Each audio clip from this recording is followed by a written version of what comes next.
अस्सलाम वालेकुम dear students. आजकल हम कर रहे हैं मैथ 11 की न्यू बुक जो 2025 में पंजाब में इंट्रोड्यूस करवाई गई है। आज हम इसके लेक्चर नंबर 24 में एक्सरसाइज 1.3 के क्वेश्चन नंबर 4 के 4, 5 और 6 पार्ट्स को सॉल्व करेंगे। इनके अंदर हमने कंप्लीटिंग स्क्वायर से इक्वेशंस को सॉल्व करना है। तो स्टार्ट करते हैं आज का लेक्चर। एक्सरसाइज है हमारे पास 1.3। एक्सरसाइज 1.3 में क्वेश्चन नंबर 4 है। सॉल्व करना है कॉम्प्लेक्स क्वाड्रेटिक इक्वेशंस को बाय कंप्लीटिंग स्क्वायर मेथड से। और पार्ट नंबर 4 में जो इक्वेशन है जिसको हमने सॉल्व करना है वो z² + 4z + 13 = 0 है। बाय कंप्लीटिंग स्क्वायर मेथड से हम इसको या तो a - b का होल स्क्वायर बनाएंगे या a + b का होल स्क्वायर बनाएंगे। और उसके लिए सबसे पहला काम ये करेंगे कि इस 13 को राइट साइड पर ले जाएंगे। 13 राइट साइड पर जाकर माइनस का हो गया। लेफ्ट साइड पे जो दो टर्म्स हैं वेरिएबल वाली, इनमें पहली हमारी a² और दूसरी 2ab है। a² इस वक्त z² है, तो ये जो 4z है ये हमारे पास 2ab है। इससे b मालूम करने के लिए 4z को हम डिवाइड करेंगे 2 से और a से, और a इस वक्त मेरे पास z है। जब हम ये डिवीजन का अमल करेंगे तो z से कैंसिल हो जाएगा और 2 2 ज़ा 4 हो जाएगा, यानी मेरे पास जो b की वैल्यू है वो 2 आ जाएगी। और यहाँ पे b का स्क्वायर होना चाहिए, तो 2 का स्क्वायर ऐड कर लेंगे। और हम बेईमान नहीं हैं, लेफ़्ट पे 2 का स्क्वायर ऐड करेंगे तो 2 का स्क्वायर राइट पे भी ऐड कर लेंगे। लेफ़्ट साइड पे अब हमारे पास a² + 2ab + b² है, जो कि बन जाएगा az + b यानी 2 का होल स्क्वायर, a + b का होल स्क्वायर, z + 2 का होल स्क्वायर। और राइट साइड को करेंगे सिंप्लीफाई। 2 का स्क्वायर जो है वो मेरे पास 4 आएगा, -13 + 4। -13 + 4 को सिंप्लीफाई करेंगे तो हमारे पास -9 आ जाएगा।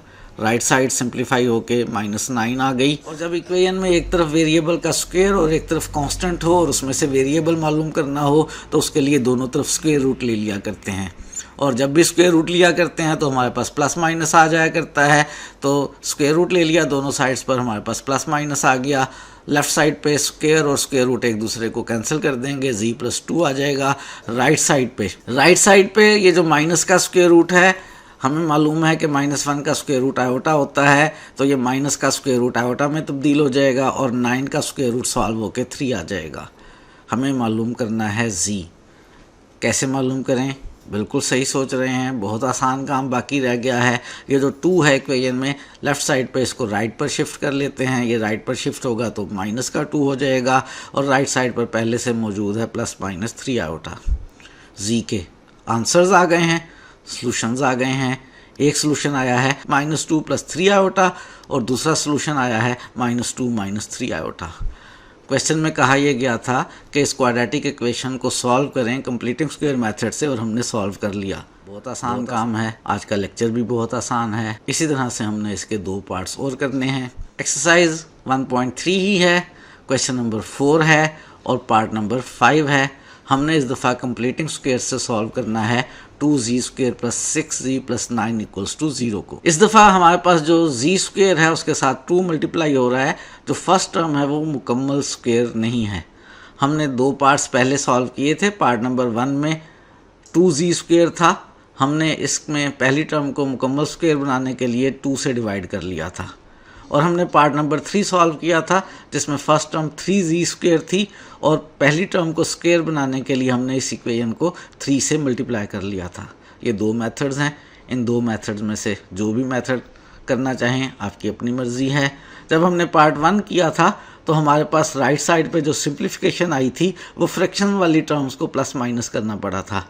जब हमने थर्ड पार्ट किया था तो राइट साइड पे हमारे पास फ्रैक्शन वाली टर्म्स नहीं आई थी। यही हम सोच रहे हैं कि हो सकता है कि हम इसमें जब 2 से मल्टीप्लाई करें तो हमारे पास राइट साइड पे फ्रैक्शन वाली टर्म्स ना आएँ और कैलकुलेशंस आसान हों। सबसे पहला स्टेप तो वही है कि कांस्टेंट टर्म 9 को राइट साइड पर ले जाएं, 9 राइट पर जाकर माइनस हो जाएगा। दूसरा स्टेप ये है कि इस पहली टर्म को स्क्वायर बनाने के लिए पूरी इक्वेशन को हम 2 से मल्टीप्लाई कर रहे हैं। पहली टर्म को मल्टीप्लाई करेंगे तो 4z² हो गई, दूसरी टर्म को 2 से मल्टीप्लाई करेंगे 12z हो गई, कांस्टेंट -9 को 2 से मल्टीप्लाई करेंगे तो -18 हो गया।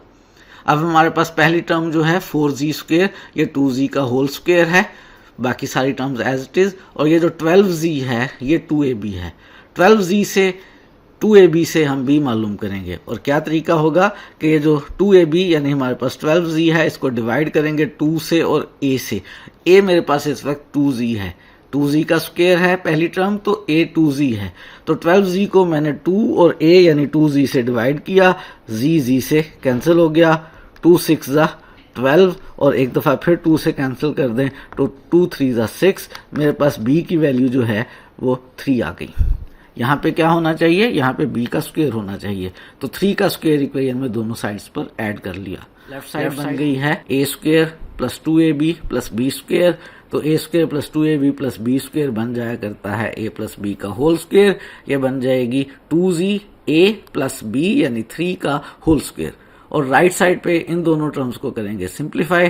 3 का स्क्वायर हमारे पास 9 बनेगा, -18 प्लस 9, -18 प्लस 9 को ऐड करेंगे तो हमारे पास -9 आ जाएगा। राइट साइड हमारे पास -9 आ गई।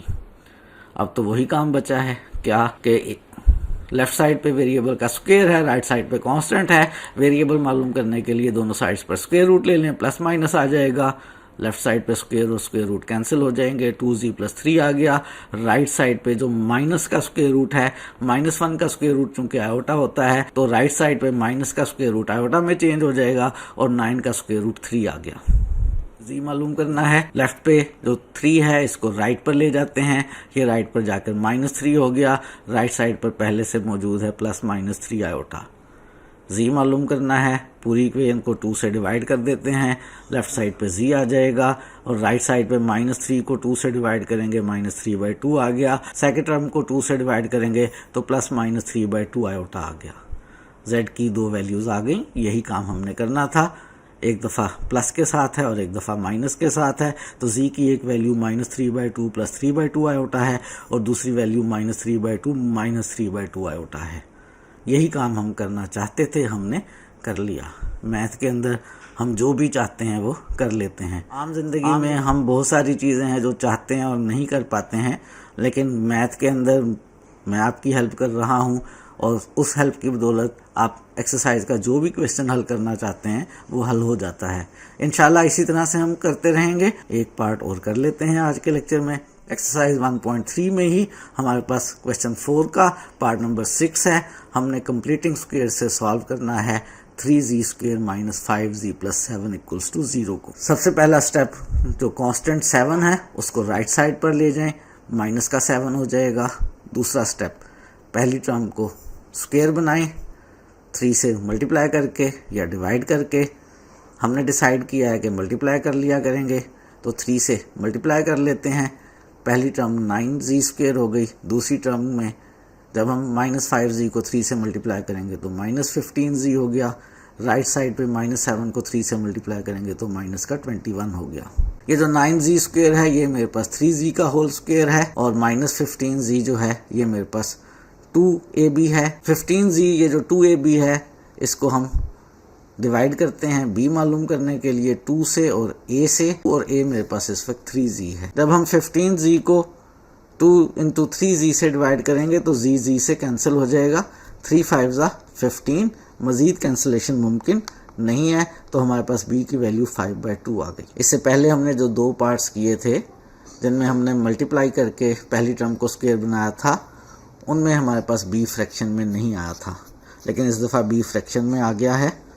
बहरहाल हमें सॉल्व तो करना ही करना है। हम यहाँ पे b का स्क्वायर यानी 5/2 का स्क्वायर इक्वेशन में दोनों साइड्स पर ऐड कर लेते हैं। लेफ्ट साइड बन गई a² - 2ab + b², तो लेफ्ट साइड होल स्क्वायर बन जाएगी a यानी 3z - b यानी 5/2 का होल स्क्वायर। राइट साइड पे हमें करना है इसको सिंप्लीफाई। -21 और 5/2 का स्क्वायर, 5/2 का स्क्वायर 25/4 हो गया। इसमें एलसीएम ले लेते हैं, 4 हमारे पास एलसीएम आ गया। एलसीएम 4 से -21 को मल्टीप्लाई किया तो -84 आ गया और प्लस का 25 आ गया। 25 और माइनस का 84, इनको प्लस माइनस करेंगे तो माइनस का 59 आ जाएगा और 4 डिवीजन में आ गया। यही मेरे पास राइट साइड पे सिंप्लीफाई करके आ गया है -59/4। तो राइट साइड को सिंप्लीफाई करके -59/4 आ गया। ये जो हमने फ्रैक्शंस वाली एडिशन की है with the help of LCM, आप इसको कैलकुलेटर की मदद से भी सॉल्व करके डायरेक्ट यहाँ पे -59/4 लिख सकते हैं। क्योंकि इस क्लास के अंदर हमें फ्रैक्शंस वाली जमा माइनस करना सिखाना मकसद नहीं है, ये छोटी क्लासेस में आप सीख चुके हैं। तो इसको आप डायरेक्ट कैलकुलेटर से सिंप्लीफाई करके आंसर यहाँ लिख सकते हैं। लेफ्ट साइड पे वेरिएबल का स्क्वायर है, राइट साइड पे हमारे पास कांस्टेंट है, दोनों साइड पे स्क्वायर रूट ले लेते हैं। लेफ्ट साइड पे स्क्वायर और स्क्वायर रूट कैंसिल हो गए और राइट साइड पे माइनस का स्क्वायर रूट आ गया। याद रहे जब भी स्क्वायर रूट लेते हैं तो प्लस माइनस आ जाया करता है। और ये जो माइनस है हमें मालूम है कि -1 का स्क्वायर रूट आयोटा होता है, तो ये माइनस का स्क्वायर रूट हमारे पास आयोटा में आ जाएगा और 59 का स्क्वायर रूट और 4 का स्क्वायर रूट सॉल्व होकर हमारे पास 2 आ गया। मालूम करना है हमने जी को। लेफ्ट साइड पे ये जो -5/2 है इसको राइट साइड पर ले जाते हैं, 5/2 प्लस का हो गया। राइट साइड पे जो टर्म मौजूद है 59 का square root over 2 iota plus minus की, ये एज इट इज़ रही। जी मालूम करना है, बस एक ही छोटा सा काम बचा है कि इस 3 से डिवाइड कर दें। 3 से डिवाइड करेंगे तो लेफ्ट साइड पे जी और राइट साइड पे 5/2 को 3 से डिवाइड करेंगे तो ये 3 नीचे वाले 2 से मल्टीप्लाई होके 6 हो जाएगा, यानी राइट साइड पे 5/6 आ जाएगा। इस तरह ये 3 दूसरी टर्म में भी डिवाइड होगा तो 2 से मल्टीप्लाई होकर 6 हो जाएगा, प्लस माइनस 59 का स्क्वायर रूट ओवर 6 आयोटा। जी मालूम करना चाहते थे, मालूम हो गए जी। बिल्कुल 2 जी के आंसर्स आ गए हैं, एक दरमियान में प्लस के साथ और एक माइनस के साथ। पहला आंसर मैं प्लस के साथ लिख रहा हूँ 5/6 प्लस 59 का स्क्वायर रूट ओवर 6 आयोटा, और दूसरा आंसर माइनस के साथ 5/6 माइनस 59 का स्क्वायर रूट ओवर 6 आयोटा। हमने सॉल्व करना था क्वाड्रेटिक इक्वेशन को कंप्लीटिंग स्क्वायर मेथड से, हमने इसको कंप्लीटिंग स्क्वायर मेथड से सॉल्व कर लिया है। आज के लेक्चर में हम यही काम करना चाहते थे। आज के लिए इतना ही रखते हैं, मज़ीद चीज़ें सीखेंगे आने वाले दिनों में।